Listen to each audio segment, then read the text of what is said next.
ప్రభునందు ప్రియులైన సహోదరి సహోదరులారా, మన ప్రభువును రక్షకుడినైన యేసుక్రీస్తు వారి అత్యంత పరిశుద్ధమైన నామములో ఈ ఉదయకాలపు శుభావందనాన్ని మీకు తెలియజేస్తా ఉన్నాను. దేవుని యొక్క మహత్కరమైన కృపను బట్టి అనుదిన వాగ్దానములుగా ఈ ఉదయకాలపు వాగ్దానము సామెతల గ్రంథము 10వ అధ్యాయము 22వ వాక్యాన్ని ధ్యానించుకుందాం. సామెతల గ్రంథము 10వ అధ్యాయము 22వ వాక్య భాగము. యెహోవా ఆశీర్వాదము ఐశ్వర్యమిచ్చును, నరుల కష్టము చేత ఆ ఆశీర్వాదము ఎక్కువ కాదు.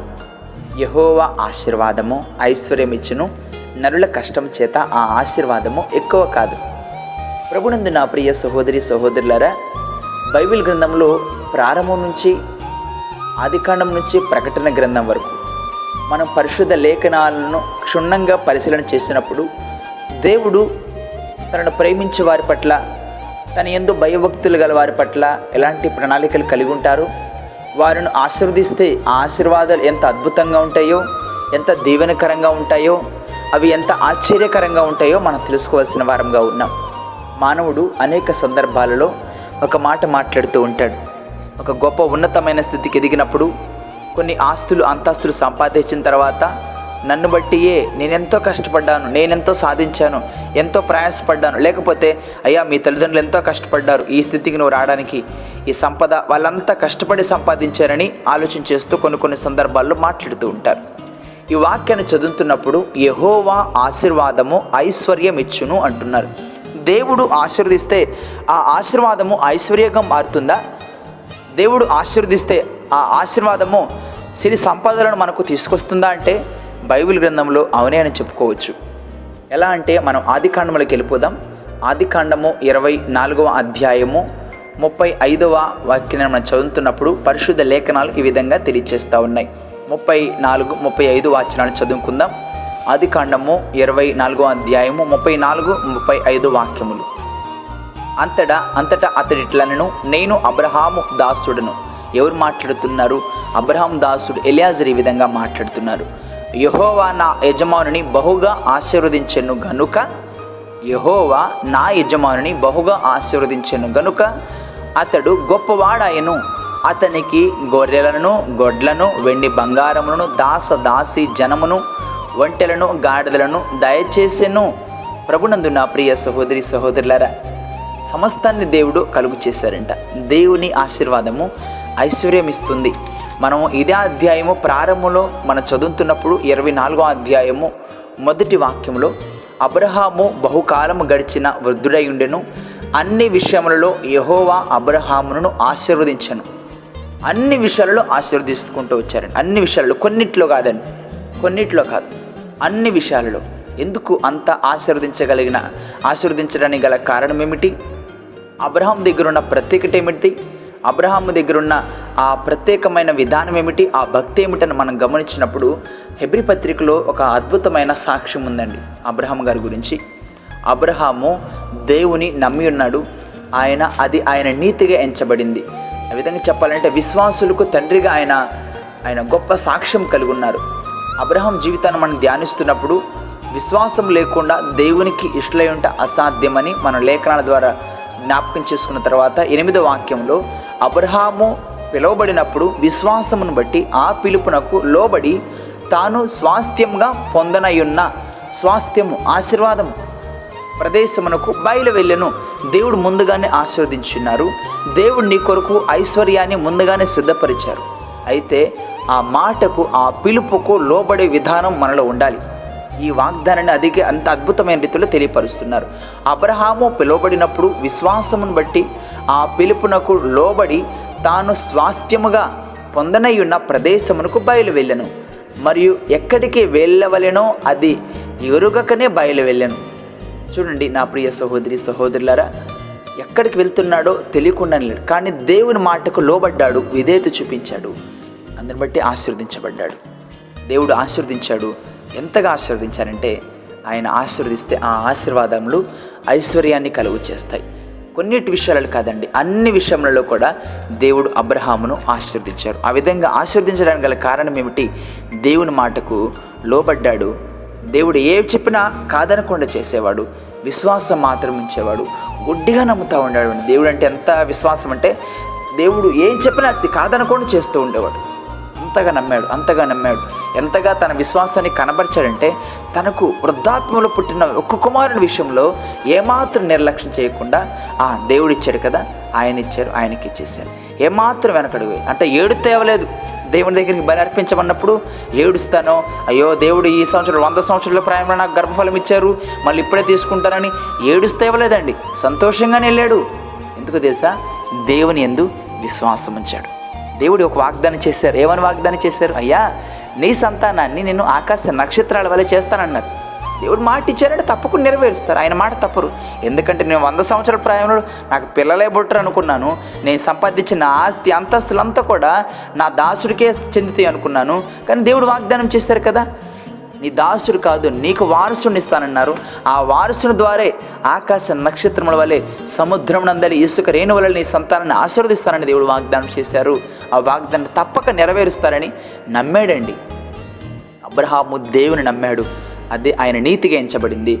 దేవుని ఆశీర్వాదాలు కూడా ఆయన మీద అపరిమితంగా ఆశీర్వదించబడ్డాడు. ఎంతగా ఆశీర్వదించబడ్డాడంటే తన సేవకుడు చెప్తున్నాడండి. అని సేవకుడు ఎలియాజరు చెప్తున్నాడు, అయ్యా, నా యజమానుడు ఇంత కష్టపడ్డాడు, ఇంత శ్రమపడ్డాడు, ఇంత చెమట చిందించాడు, ఎంతో ప్రయాసపడ్డాడు, దాన్ని బట్టి ఎంత ఆశీర్వాదాలు వచ్చినాయని, ఎంత సంపాదించుకున్నాడని చెప్పట్లేదు. ఏం చెప్తున్నాడు? అంతటా అతడు ఇట్లనే, నేను అబ్రహాము దాసుడను, యెహోవా నా యజమానుని బహుగా ఆశీర్వదించెను గనుక అతడు గొప్పవాడయ్యను. అతనికి గొర్రెలను, గొడ్లను, వెండి బంగారమును, దాసదాసీలను, ఒంటెలను, గాడిదలను దయచేసాను. నా ప్రియ సహోదరి సహోదరులారా, ఈ వాక్యం వింటున్నప్పుడు హృదయం ఎంత పులకించిపోతూ ఉంటుంది. అక్కడితోనైనా మనము ఇదే ఆదికాండము 26వ అధ్యాయము 12వ వాక్యం చదువుతున్నప్పుడు మరొక మారు అబ్రహాము సంతానాన్ని కూడా దేవుడు ఆశీర్వదిస్తూ వచ్చారు. అబ్రహామును ఆశీర్వదించారు. ఆ ఆశీర్వాదాలు అబ్రహాము, ఇస్సాకు, యాకోబులు, యోసేపులు ఆ విధంగా కొనసాగుతూ వచ్చిన ఆశీర్వాదాలు. దేవుడు వంశు నేను ఆశీర్వదించడం ప్రారంభిస్తే ఆశీర్వాదంతో, దేవుడిచ్చే ఆశీర్వాదంతో పాటు ఐశ్వర్యాన్ని కూడా నీకు దేవుడు అనుగ్రహించేవారుగా ఉన్నారు. అయితే ఆయన నిన్ను ఆశీర్వదించాలంటే ఆయన మాటకు నువ్వు లోబడాలి, విధేయత చూపించాలి, ఆయన యందు పూర్తిగా విశ్వాసం ఉంచాలి. ఆశీర్వాదాలు, ఐశ్వర్యాలు అంటే మాత్రం ఈ లోక సంబంధించిన మాత్రమే క్యాల్కులేట్ చేస్తూ ఉంటావు. దేవుడు నన్ను ఆశీర్వదించారు, కానీ అయ్యా ఆశీర్వదిస్తున్నారని చెప్తున్నారు, కానీ నాకేంది సంపదలు లేవు, ఆస్తి పెరగట్లేదు, అంతస్తు పెరగట్లేదు అనుకుంటామేమో. ఓల్డ్ టెస్ట్మెంట్ ప్రకారం ఉన్న ఆశీర్వాదాలు భూలోక సంబంధమైన ఆశీర్వాదాలు. బట్ క్రిస్టియానిటీగా, క్రైస్తవులు ఉన్న మనకు పరలోక సంబంధమైన ఆశీర్వాదాలు దేవుడు ముందుగానే మన కొరకు సిద్ధపరుచున్నారు. యేసుక్రీస్తు వారు అంటున్నారు కదా, పరలోకంలో మీ కొరకు నేను నా తండ్రి ఇంట అనేక నివాసములు కలవ అంటున్నారు. మన కొరకు అక్కడ ఐశ్వర్యం అనేది సిద్ధపరచబడింది. మనం చేసే ప్రతి కార్యానికి దేవుడు ముందుగానే అక్కడ మన కొరకు సిద్ధపరిచున్నారు. ఓల్డ్ టెస్ట్మెంట్లోని ఆదికాండం 26వ అధ్యాయము 12వ వాక్యాన్ని మనం చదువుతున్నప్పుడు పరిశుద్ధ బైబిల్ గ్రంథం ఈ విధంగా తెలియచేస్తూ ఉంది. ఇస్సాకు ఆ దేశముందున్న వాడై విత్తనము వేసి ఆ సంవత్సరము 100 ఫలము పొందెను.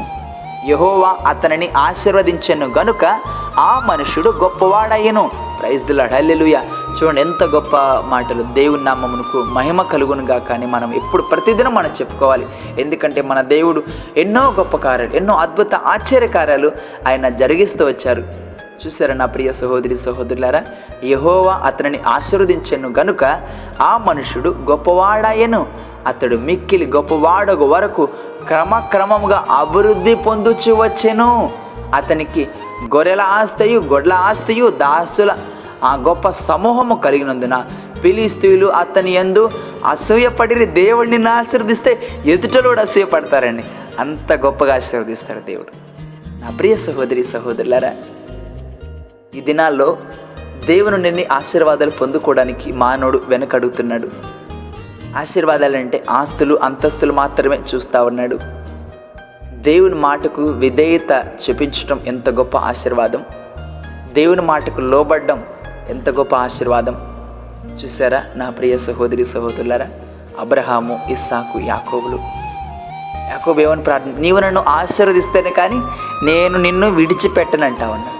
అదండి అలాంటి విశ్వాసం, అలాంటి పట్టుదల మన జీవితంలో ఎప్పుడైతే ఉంటుందో దేవుడు తప్పక మనల్ని ఆశీర్వదించేవారుగా ఉన్నారు. ఆయన మనల్ని విడిచిపెట్టరండి. ఆయన మనల్ని దాటిపోరు. మనం అనేక మార్లు దేవుణ్ణి విడిచిపెడుతూ ఉంటాం. మనం ఆదికాండం 32వ అధ్యాయంలో కూడా మనం గమనిస్తే 27వ వాక్యాన్ని మనము 26వ వాక్యం నుంచి చదువుతున్నప్పుడు, ఆయన తెల్లవారుచున్నది గనుక నన్ను పోనిమ్మనగా అతడు, నీవు నన్ను ఆశీర్వదిస్తేనే కానీ నిన్ను పోనివ్వనను. ఎందుకంటే మా తాతను ఆశీర్వదించావు, మా నాన్నను ఆశీర్వదించావు, నాయన నన్ను ఆశీర్వదించవా? నువ్వు నన్ను ఆశీర్వదిస్తే నేను అనేకులకు దీవెనకరంగా మార్చబడతాను, అనేకులకు ఆశీర్వాదకరంగా మార్చబడతాను. నాయన మీరు వాగ్దానం చేశారు, నన్ను ఆశీర్వదించండి అని. నా తండ్రి దగ్గర ఆశీర్వదించబడ్డాడు, నా తాత ఆశీర్వదించబడ్డాడు. ఇవన్నీ చెప్పుకుంటూ ఉన్నప్పుడు ఎంతో హృదయం పులకించిపోతూ ఉంటుంది. న్యూ టెస్ట్మెంట్లో పౌలు గారు అనేక సందర్భాల్లో మాట్లాడుతూ, అయ్యా మన ఆశీర్వాదాలన్నీ పరసంబంధమైనవి అని మాట్లాడుతున్నారు. ఎందుకు? క్రిస్టియన్ అనేవారు హెవెన్లీ పీపుల్, పరలోక సంబంధికులు. మనం భూలోక ఆశీర్వాదాల కోసం మానవుడు ప్రయాసపడుతూ ఉంటాడు నేటి దినాల్లో. కానీ యెహోవా ఇచ్చే ఆశీర్వాదము ఐశ్వర్యం ఇచ్చిందంట. యెహోవా ఆశీర్వాదము ఐశ్వర్యం ఇస్తుంది. ఈ విధంగా చెప్పాలంటే నరుల కష్టార్జితం ఏది కూడా, అంటే నరులు ఎంత ప్రయాసపడుతున్నారు.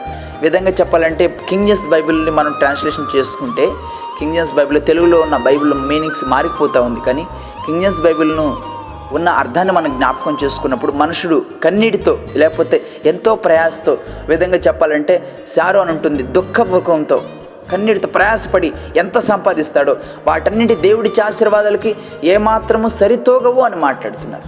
అవునండి, దేవుడు నిన్ను ఆశీర్వదిస్తే ఆ తరాలు, ఆ ఆశీర్వాదాలు ఎప్పటికీ కూడా మనల్ని దాటిపోవు, మనల్ని ఎప్పుడు ఆశీర్వాదకరంగా, అనేకులు దీవెనకరంగా మార్చబడతాయి.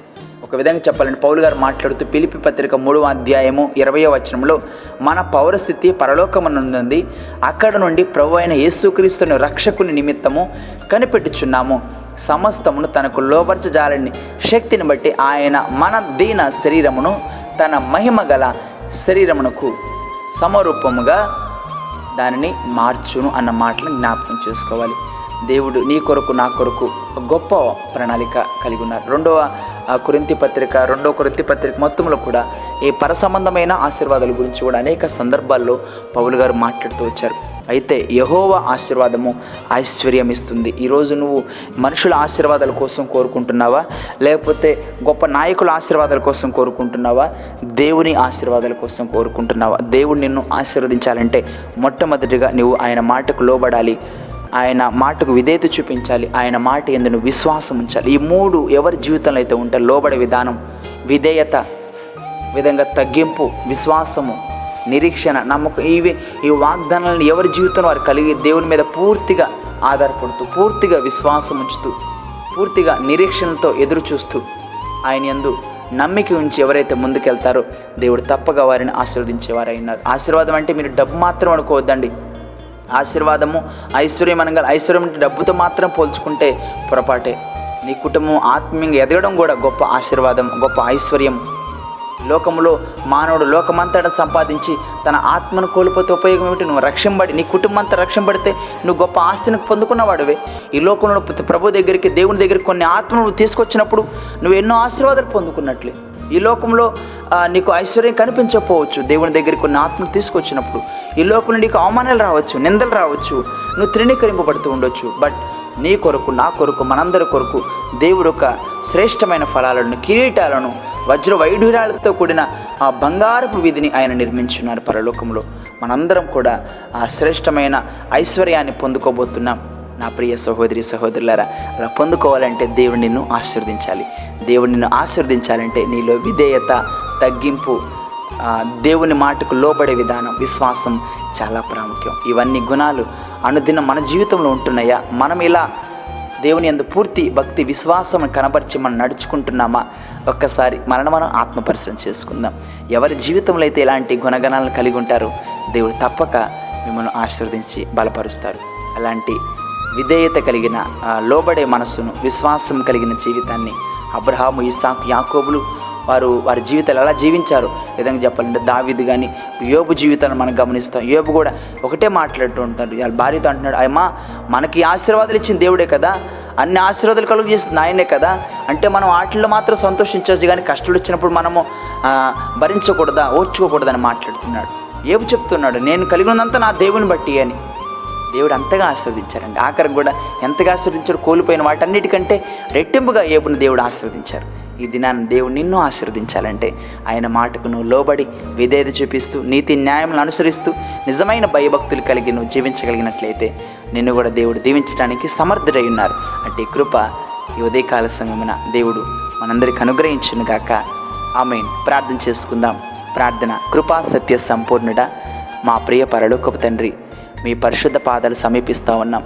మీ కృపలో మీ కాపుదలలో మీరు మమ్మల్ని ప్రేమించి మీరు మాకిచ్చిన ఈ విలువైన శ్రేష్టమైన అమూల్యమైన సమయాన్ని బట్టి మీకు స్తోత్రాలు.